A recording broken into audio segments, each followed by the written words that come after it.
as my app continues to download. I'll show you before the end of class. But anyway, here we are back once again. Wednesday. Hey, you know what today is? It's Mario Day. Please, somebody tell me they know what I'm talking about.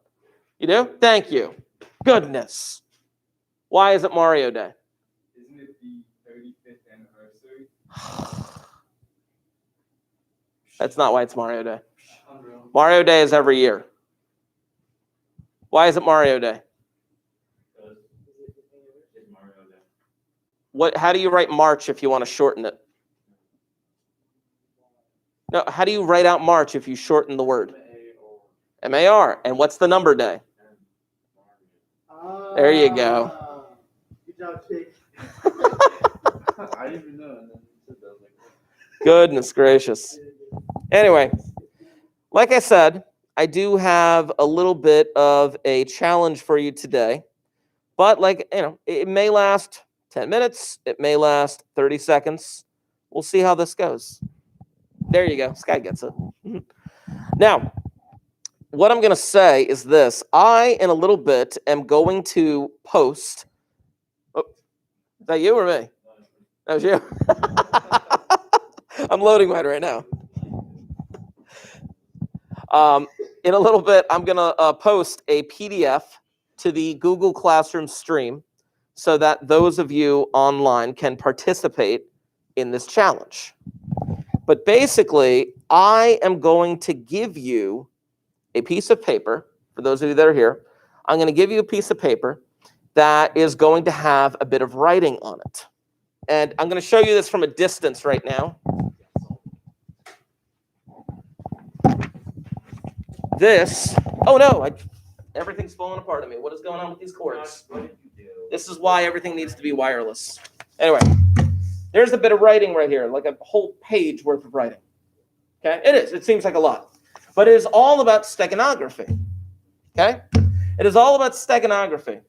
It tells you about the different examples that you could have with steganography. It talks about the different ways in which the lengths to which people have gone to hide codes in real life. Remember, steganography is the idea of hiding a message within another message or a physical object. It's different than what we were doing with cryptography. Cryptography is actually changing the order of the letters or changing the letters themselves to represent something else. Steganography is hiding it in plain sight. But if you don't know the method by which it's done, or if you can't figure out the method by which it's done, then you're kind of screwed and you don't know what to do. Then by the end, it actually gives you a warning about something called hyperapophenia. I can never pronounce it correctly. Hyperapophenia. It's weird. But kind of. It's the idea of seeing codes in everything. It's the idea of seeing codes in everything. If you start to see codes in everything that you do, it's like, it can become like a mental condition. You guys know the movie A Beautiful Mind? You've heard of it? Okay. Brief rundown on A Beautiful Mind, and then we'll start a little challenge, and this will also allow people to get into the chat. I see you there. A Beautiful Mind, Russell Crowe. He plays a mathematician by the name of John Nash. Now, John Nash, you may not know the name today, but in the 1950s, John Nash published a bunch of stuff on economics that was groundbreaking. But those theories on economics didn't actually come to fruition until the 1980s. 30 years after his paper, they were like, holy crap, this guy was way ahead of the curve. Dude won a Nobel Prize for economics. Yeah. I know, what a guy. Here's the problem. What people didn't know for years was that this guy had a form of schizophrenia. He was seeing people that weren't there. It's all in the movie obviously is a fictional take on it. Keep that in mind, okay? You know the guy who plays Vision in the Marvel MCU? Paul Bettany? He plays one of those fictional characters, and he's amazing. Just saying, you should watch the movie, A Beautiful Mind. Or maybe I'll try to bring up some clips or whatever, because I think I have the DVD somewhere. But basically, at one point, he imagines seeing an FBI agent that brings him in to like break some codes. And so there's this beautiful scene with him walking into this room, and there's all these like government guys at tables, and he literally stands in front of like a wall that has like a blown up picture of some codes that they intercepted from the Russians. And he stands there and he's just staring at it. And then all of a sudden there's like animation, beautiful CGI stuff of like letters kind of floating and popping and lighting up, blah, blah, blah. And then eventually like he sits down with the FBI guy and he's like, the targets are here, here, and here. And he's like, brilliant, amazing. Turns out he was in a room by himself. Yeah. He was in a room by himself. But I'm just saying that seeing codes and everything can be a little crazy. There was actually a Jim Carrey movie, believe it or not, Jim Carrey movie. It was actually a bit of a horror thriller called The Number 23. I'll show you the trailer in a little bit.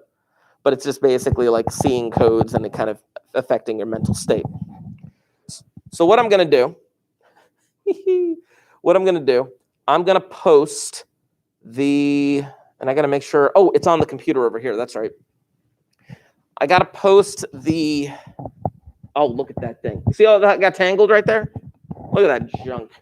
Sorry, this is what got tangled earlier, all of my cords. Dude, what the heck? There we go. I'm going to blame Josh on that again. Yeah. But what I'd like to do is I want to post where's my email? There it is. And there it is. Good. Put that in my Google Drive. Perfect. Get to Cryptology. Add from my Google Drive.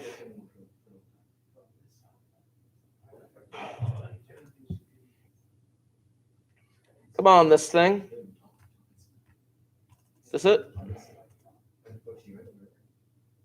Excellent. Steganography challenge. Okay.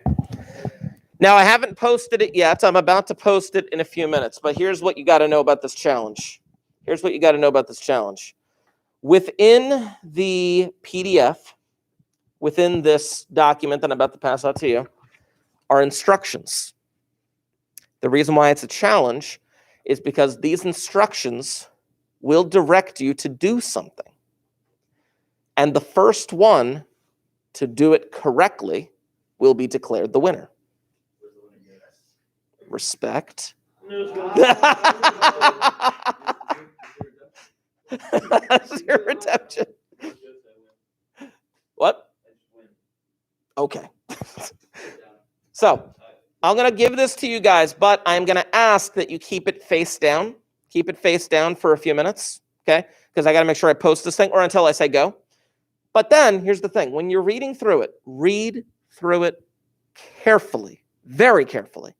And if you stumble across something, don't say anything. Those are your instructions. Do not say anything. Once the winner is declared, I'll let you know. Okay?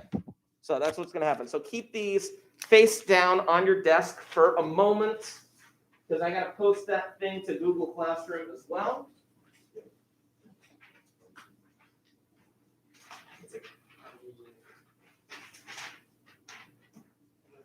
Here we go. In here. Okay, so I got to get over here, and I got to post this thing. So for those of you in the live chat, you got to make sure you're on the Google Classroom, because I'm going to post this thing. Now remember, the moment I say go, do not share anything with each other. Read very carefully. And once you receive your instructions, or once you believe that you've received your instructions, act accordingly. And then once there is a winner, I will know. Trust me. Once there is a winner, I will know. Go. Those of you in the chat, it should now be in the Google Classroom.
So you say, okay. Yeah.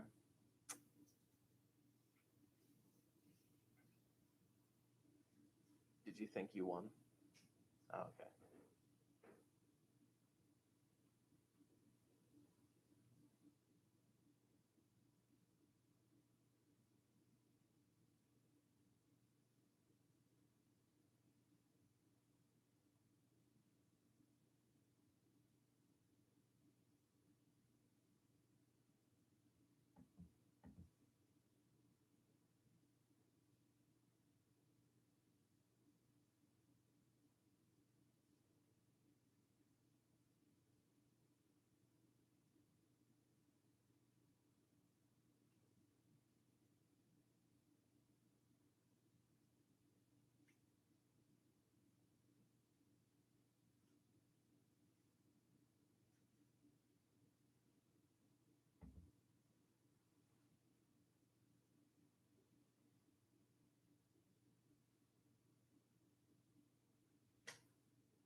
Just remember what I said. This could either take like 10 minutes or this could take like 30 seconds.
I would power them up, but I'm trying to save Magikarp candies. But I haven't played in like a year and a half. Like, so what am I even saving it for? I'm actually probably just going to delete it again.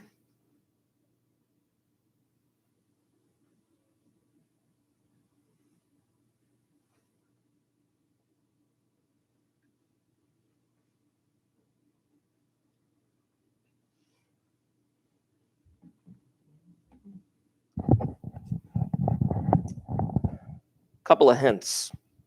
One major one. There are a few misdirects within this paragraph. Or paragraph. Page.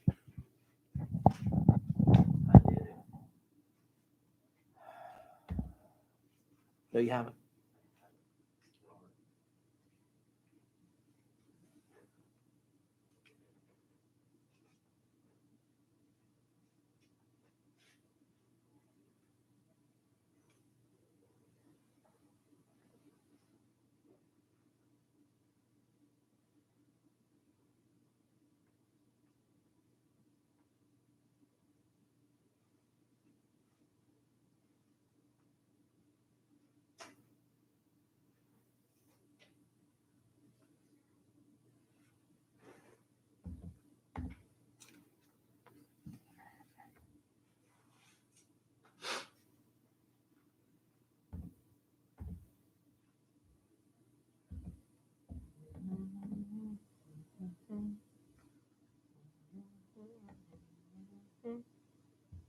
Ah, Chris has done it.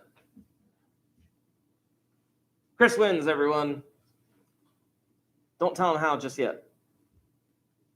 I saw you. You kind of sat back and you're like, what the heck, dude? That was awesome. Goodness. I'll give you guys a little bit longer, maybe like 5 minutes or so, to see who else can do this.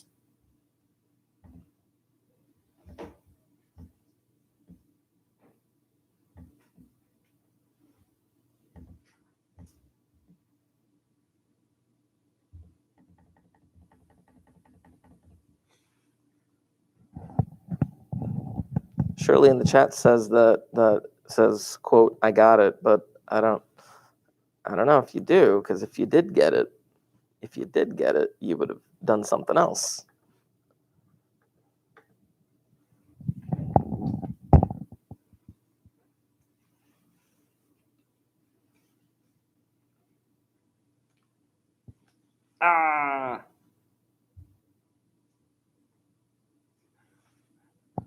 Okay, just got your email about a second ago.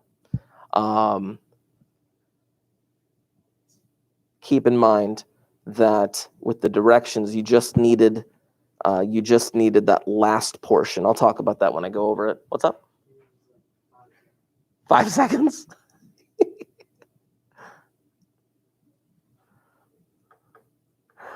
This is fun.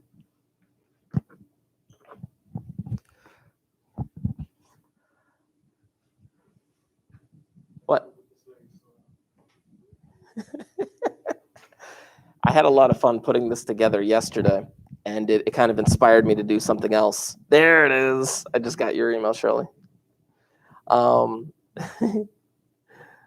it kind of inspired me to do something else, which I'll talk about once Josh attempts to finish the challenge.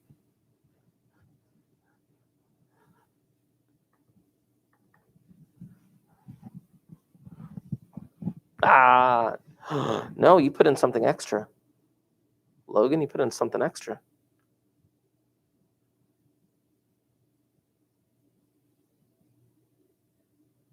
All right. Yeah, there he goes. There's Josh. All right. I'll stop it there, and I'll fill you guys in on what the heck they're all talking about. This paragraph had a lot of extra stuff in it. I altered it. I found this paragraph online. I'll show you the link. This guy says she's super confused. I'll show you the link where I found it, because there actually is a link to that hyperphophenia thing at the bottom. And I thought it was really interesting. And what I wanted to do was actually, and for those of you that figured it out, this is called pinprick codes. Pinprick codes.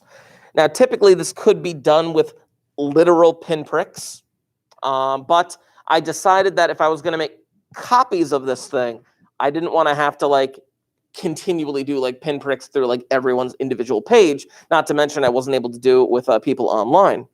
So instead, I used an ultra-fine Sharpie, in order to make the tiniest of dots beneath a bunch of letters throughout the course of this entire page.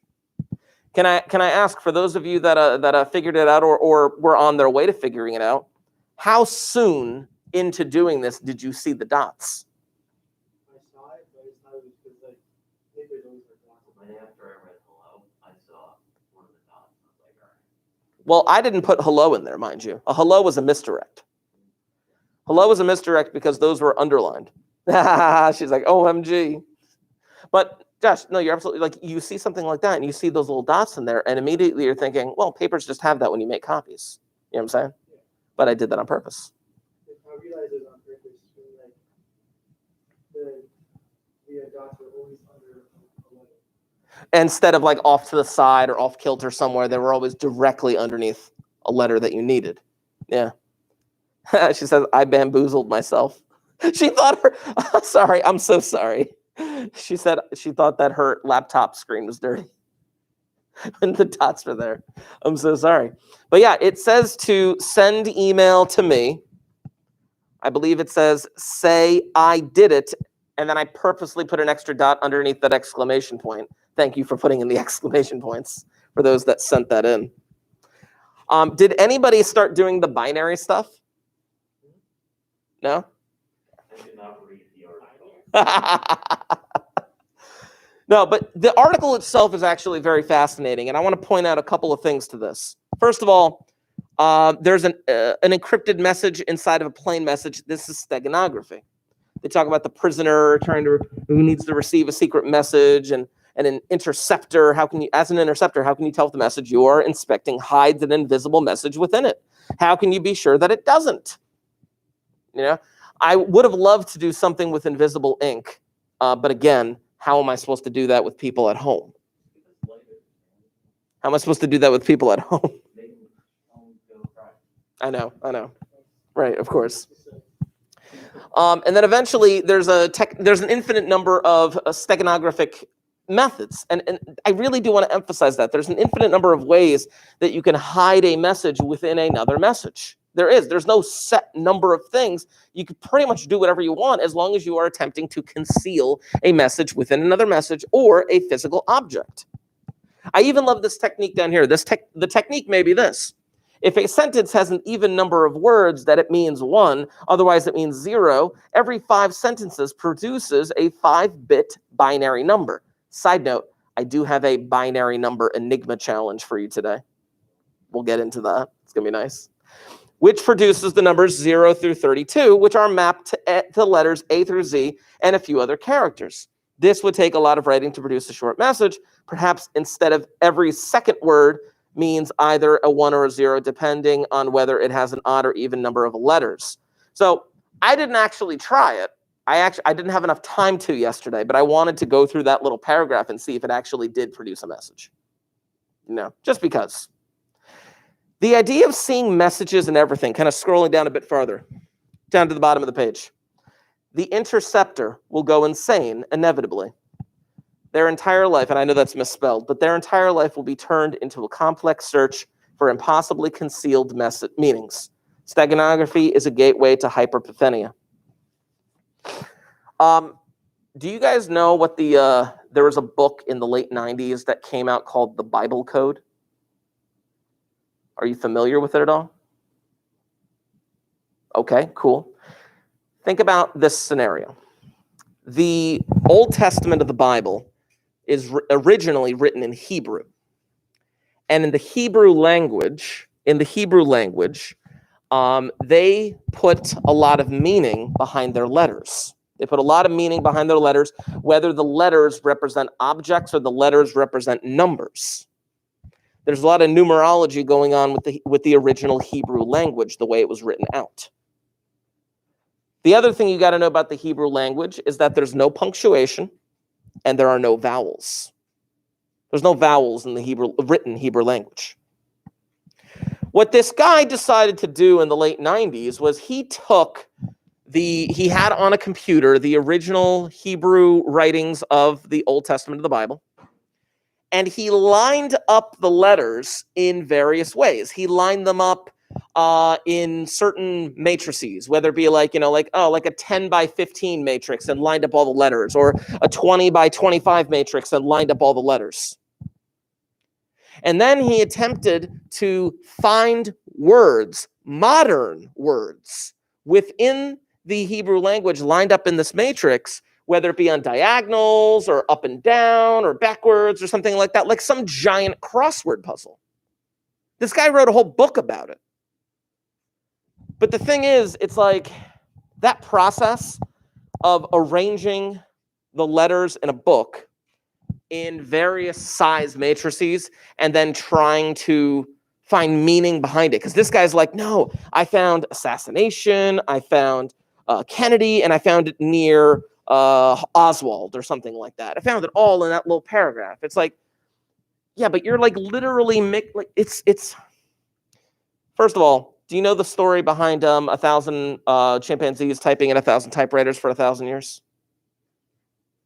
The idea is like, if you have chimpanzees typing at a typewriter, just 1,000 of them typing at 1,000 typewriters for 1,000 years, then all these random letters, eventually they will produce Shakespeare if the letters are truly random. The idea also comes down to, well, somebody who was a critic of this guy took the original text of Moby Dick and did the exact same thing. Arranged the text of Moby Dick, removed all the punctuation in matrices, and basically made words.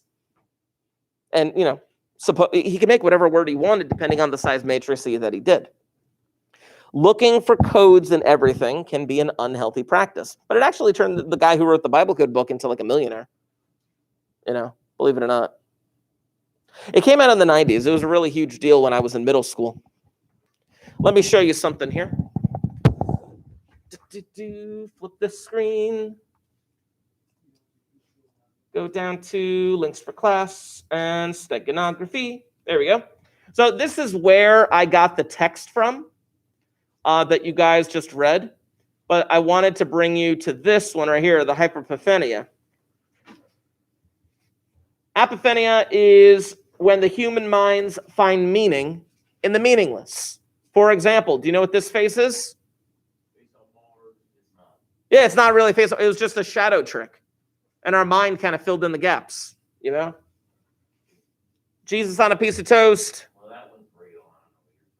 Okay. Literally Jesus on a piece of toast. But yeah, just to be, the experience of serendipity is a precursor to epiphania, the feeling of deja vu. When people are instructed to look for hidden meaning, and particularly if they are incentivized to look very hard for hidden meaning, a bout of hyperepiphania is guaranteed. Which brings me to this. I'm just going to pop this up here. I'm going to have the microphone by the speakers. Let's just see what this says. Oh, hold on. Click the wrong thing. There we go. This is a Jim Carrey movie, by the way.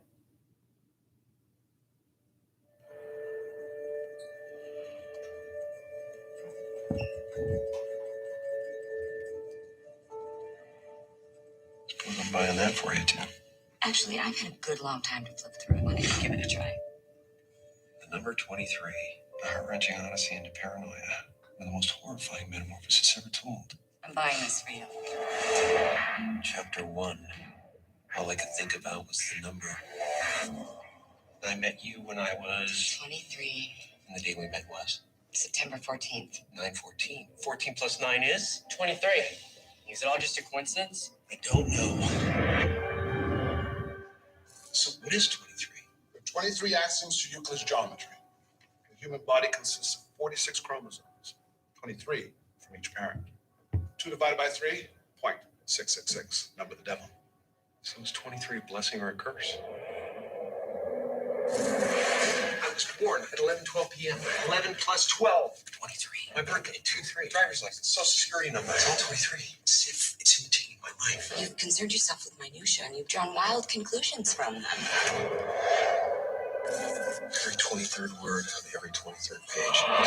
I warn you, hell is waiting.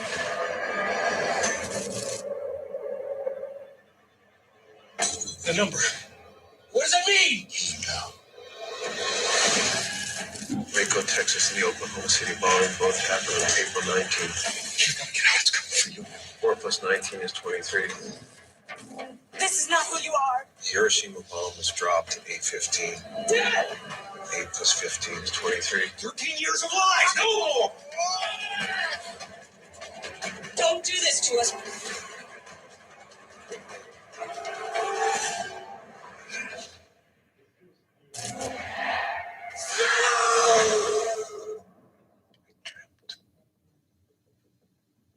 I killed you. You could never hurt anyone. How do you know? That's a Jim Carrey movie. Is that real? Yes. I mean, I'm sorry, let me rephrase. That's a real movie. Okay. the themes of insanity that with Jim Carrey. Yeah. There's too much here. I'm just saying, I thought it was like pretty interesting. Just again, just finding codes upon codes upon codes. Yes, sometimes there are purposeful codes that are left, like the ones that I left you in this page. And sometimes it's just nonsense. But if you try to find meaning within everything, like you really have to be able to separate whether or not there's actual hidden codes within something or whether it's just true randomness. I don't know. Do you guys know the idea behind the divine proportion? Okay. There is this number known as phi, P-H-I. It's, you know, pi, obviously, right? But phi is different. Phi is another Greek letter, but it's a number. And it's the number that is approximately 1.618, and then it keeps going on forever, randomly, like pi, okay? Because you're familiar with how pi is irrational. It never repeats, okay? Hopefully, geometry. Same thing with phi. But the difference between pi and phi is far and large. For example, pi, you take a perfect circle and you divide its circumference by its diameter, and you should get exactly pi. That's what you've been taught, correct? Yes. Where does phi show up? Well, phi is a naturally occurring number in the world. And when I say naturally occurring, I mean this. I won't do this today because that's not the purpose of this. But I had a class a few years ago of like 20 kids. And I gave all 20 kids, well, I passed out rulers. Obviously, we can't do that. And with those rulers, they measured. They measured their arm length from their shoulder down to their fingertip, got a number in centimeters, let's say. Doesn't matter. And then I had them do the same thing from their elbow to their fingertip in centimeters.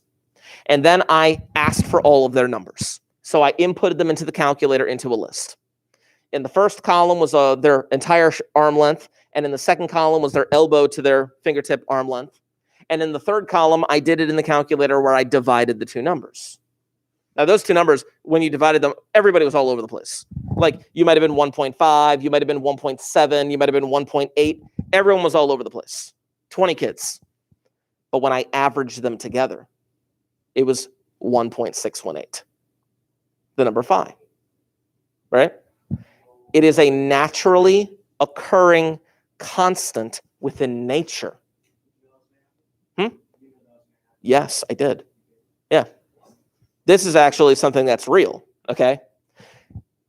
Ancient societies knew about the number phi. They may not have known the number in terms of the way that we write it, but they knew about the ratio. They knew about it so much that the ancient Egyptians put the ratio of phi into how they made the pyramids. The ancient Greeks put the number phi into how they made the Parthenon. The number phi shows up in the repeating patterns of sunflowers, pineapples, mollusk shells. Its most famous area of showing up is actually in the pentagram. That is the most famous idea of the ratio of phi showing up within a perfect five-sided star. And do you know where you sometimes find five-sided stars? You ever take an apple and slice it horizontally? It shows up. Yeah, isn't that messed up? I'm telling you, I've done this before. If you take an apple and you slice it horizontally, perfectly, you will see the pentagram. It's how the seeds are set up within the core. Yeah, just saying. Bro, what if your entire religion is based off an acid form? I would cry. Isn't that what gravity is based off of? I said something nonsensical and he wants to back me up. Anyway, I do have other videos to show you. Some that actually do have to deal with the mathematics behind this. Well, let's get into that. So let me get to my playlist real quick.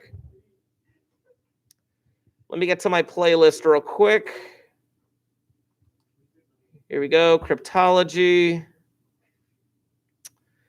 And I want to show this one.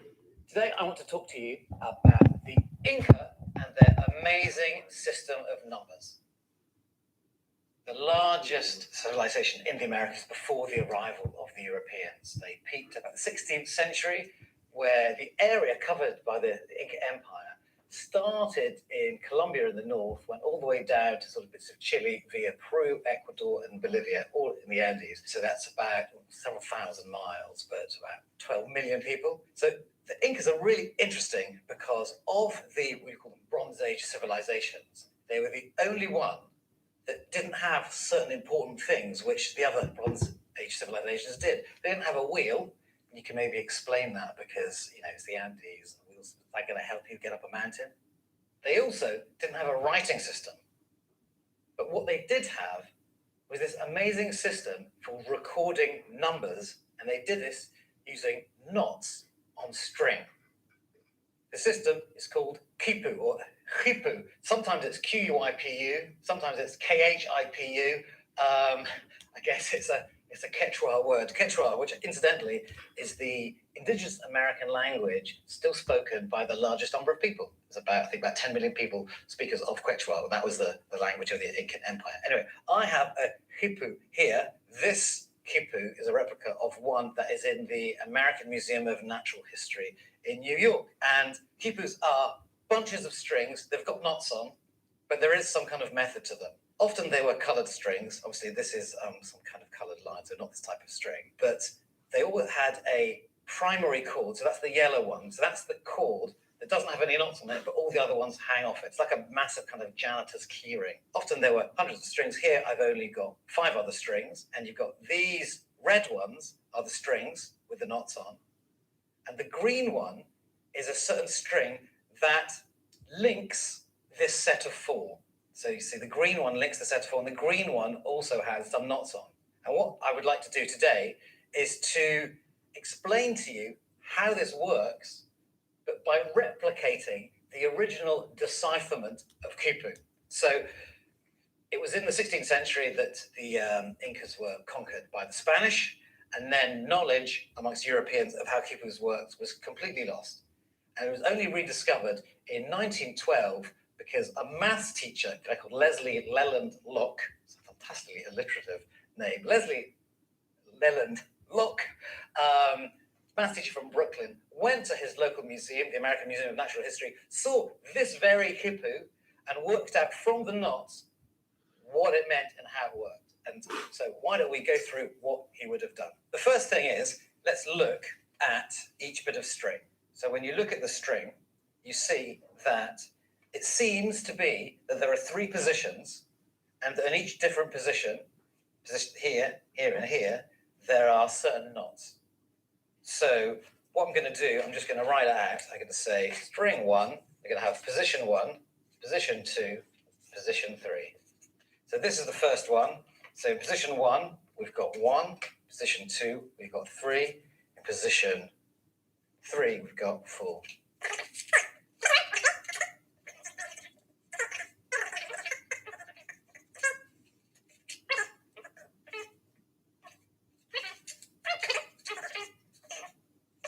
So already we get some kind of sense of what this might be, because all the numbers are quite low, actually not going above 6, which is kind of interesting. So that might be the first clue that something is going on here.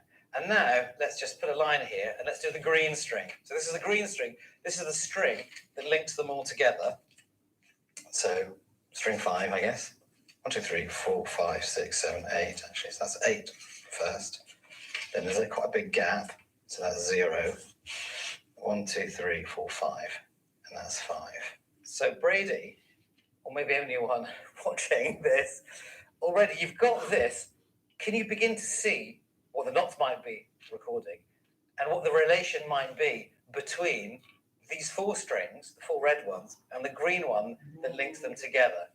It's actually very simple, but if you didn't know it, it's almost impossible.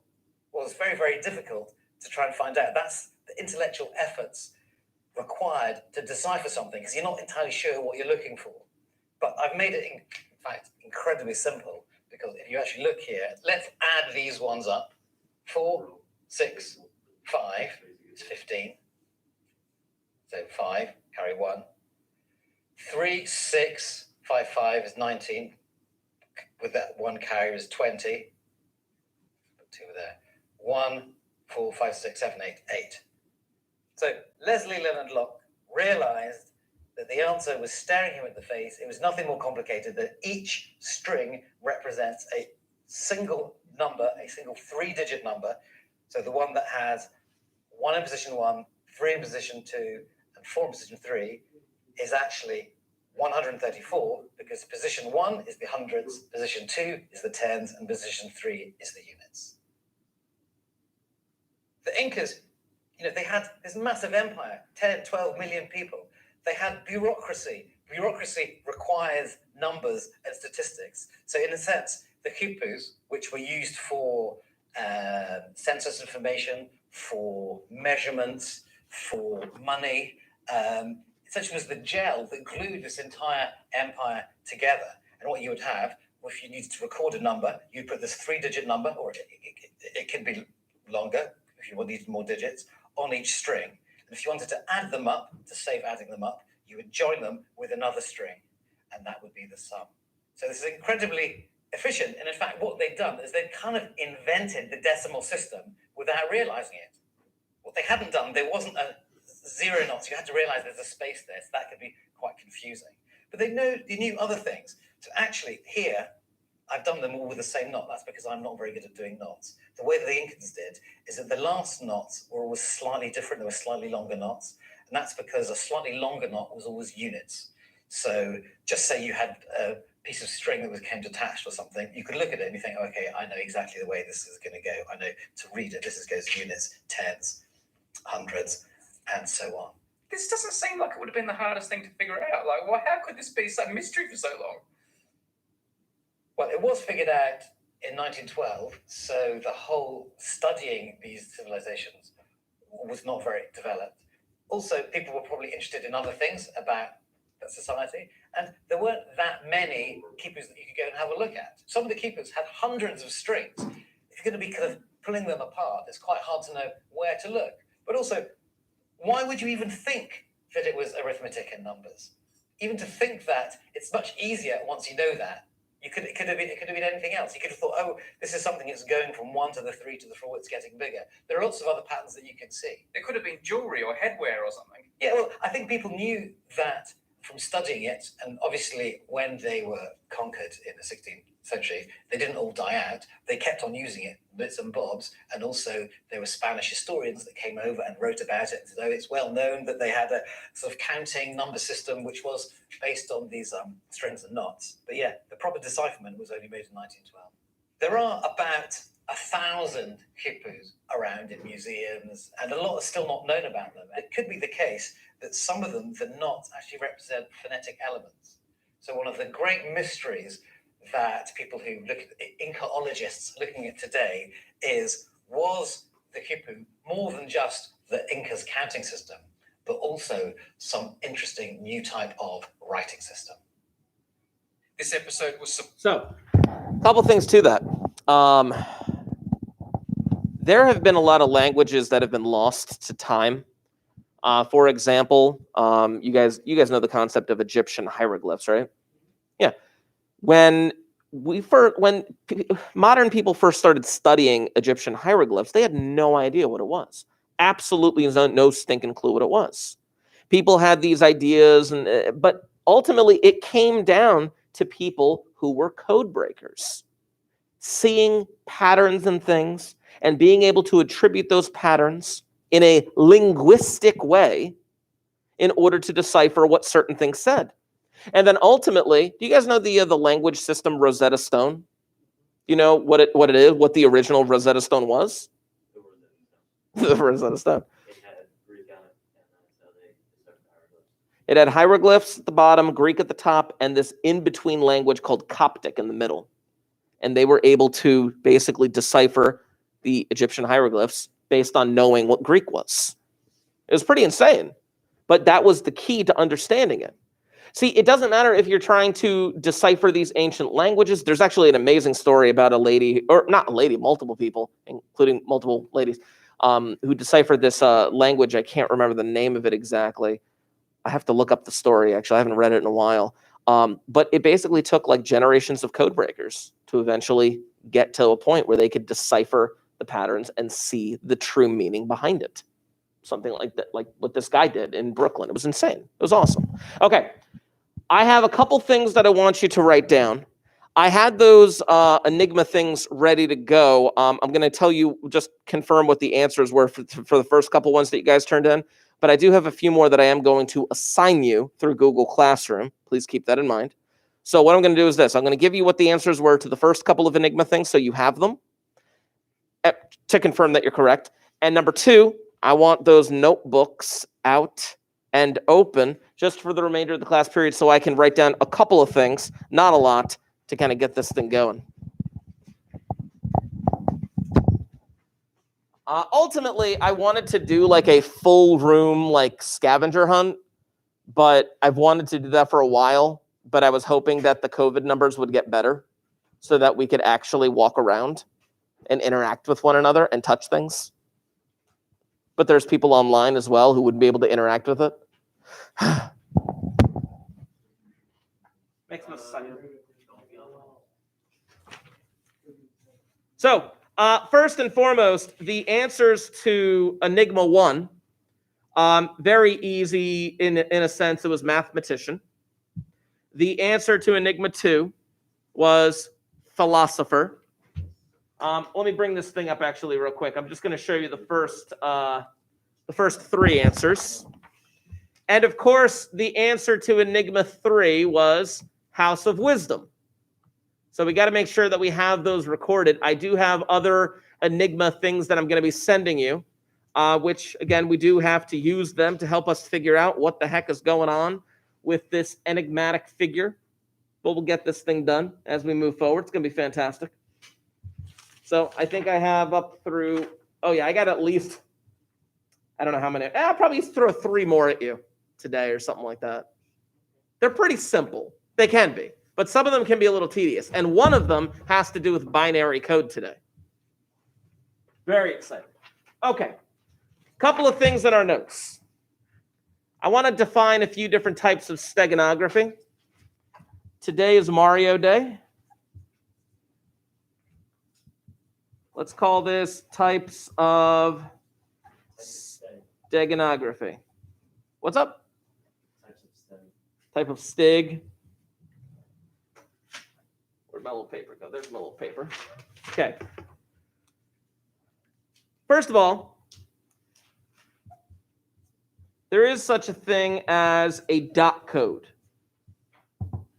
Now, there is no hard and fast rule to how you actually create the dot code. But basically, every letter is consistently represented by an image of dots. I'll give you just a basic example. Just like we would do with substitution, or I should say monoalphabetic alphabets, just like we would do with monoalphabetic alphabets, I could have an alphabet A through Z where each letter is represented by some kind of a symbol. Where, as an example, I might have the word hello. And I would represent hello in the following way.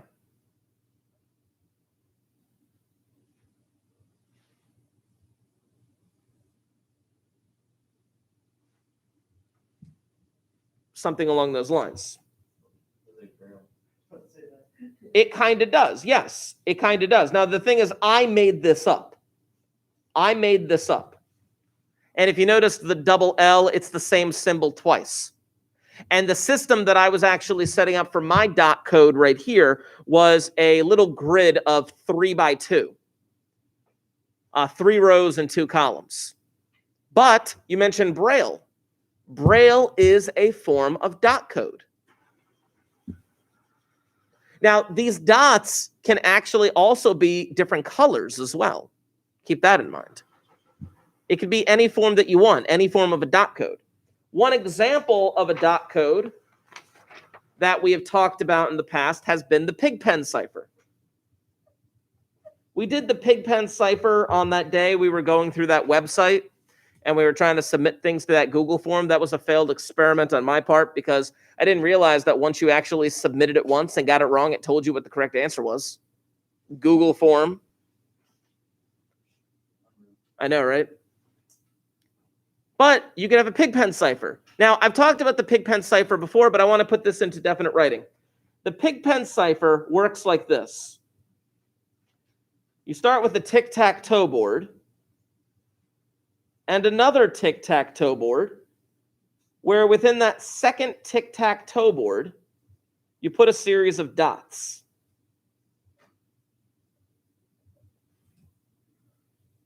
Then you have a little X. And then you have an additional X with a series of dots. This is the key to understanding the Pigpen code, because what you would know is where all the letters would be. Now, originally, for the one that you did on that website, I believe the letters were just set up alphabetically. Was that correct? Like A, B, C, A to the Z all the way through? Absolutely. Yeah, and you can do that. You could also do Pigpen with a keyword. You could also do Pigpen with a keyword. Where, I don't know. What's a keyword we could use? Pokemon. Pokemon. But now keep in mind that even if I use the keyword Pokemon, that O technically repeats. So I can't write that O twice. So it'd be like P-O-K-E-M-N.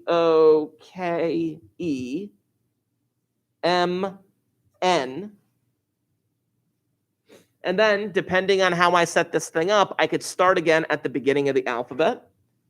A, B, C, D. I already did E, so F, G, H, I, J. I already used K, L. I already used M and N, and O, and P,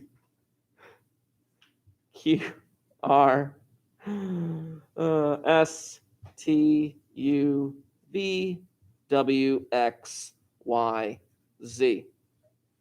And the way it works out is you have 26 positions for 26 letters. It's kind of nice. And then you can write out a code like we did with the Pigpen cipher. So let me actually write out the word hello again. Hello would be, where's the E? E is this. L is this.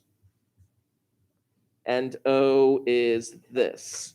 There would be hello right there. So you could have a Pigpen with a keyword cipher. It's very similar to a dot code. Very similar to a dot code, except with Pigpen cipher, it's structured in this way where you have a couple of tic-tac-toe boards and X's in order to arrange your letters. On that website thing. Exactly. Except on the website thing, they did the letters just straight A to Z. You know, but you could do a keyword if you wanted to. It's harder to set up than it is to solve if you have. Correct. And usually that is the way it is. I know. But again, the effort is put in order to keep your message secret. I think spending your whole life writing a dot code and then some blind guy just comes up. Well, again, the blind guy would have to understand what the dot code was originally, and the letter and the dots would have to be raised.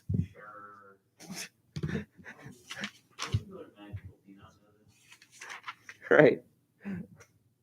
So there are a bunch of other ways that we can go about doing this steganography. Obviously, you could have some form of a knot code, which they are trying to figure out for the Incas. I'm just going to say see Inca video. That is just one form of a knot code that you could potentially have. And again, you even saw it in the video where the guy was talking about how that knot code could actually relate to their language, which they didn't actually, well, according to us, they didn't have a written language, but perhaps these knots actually did represent their language. We don't know yet because we're still trying to decipher it. It's insane. A side tail. A side tail is what I did when you wrap a message around a cylinder to decipher. Technically, the actual name of that is a side tail. There's a whole bunch of different things. I'm going to have to, well, I ran a little bit out of time, so I'm just going to save the last three so I can talk about them next time. I just checked them off. One of them we already did today. One was pinpricking, which we'll talk a little bit more about. One is acrostic, and one is called the card and grill. I actually do want to have an example of a card and grill ready for you guys on Friday. I am excited. Anyway, I am going to post the Enigma project thing on Google Classroom. So you'll see that, the next couple of parts, and we'll go from there. If you haven't left a comment in the chat, please make sure that you do so. That would be wonderful and fantastic and make my heart soar. Looks like this happens to you every day in this, like on the phone. Okay? It kind of does, right? Yeah. You hear it, don't you? Goodness gracious. So you said we're having a barbecue on Friday? A barbecue, sure. I heard something about a grill. A carded and grill. Cryptology and the Sundays. End stream.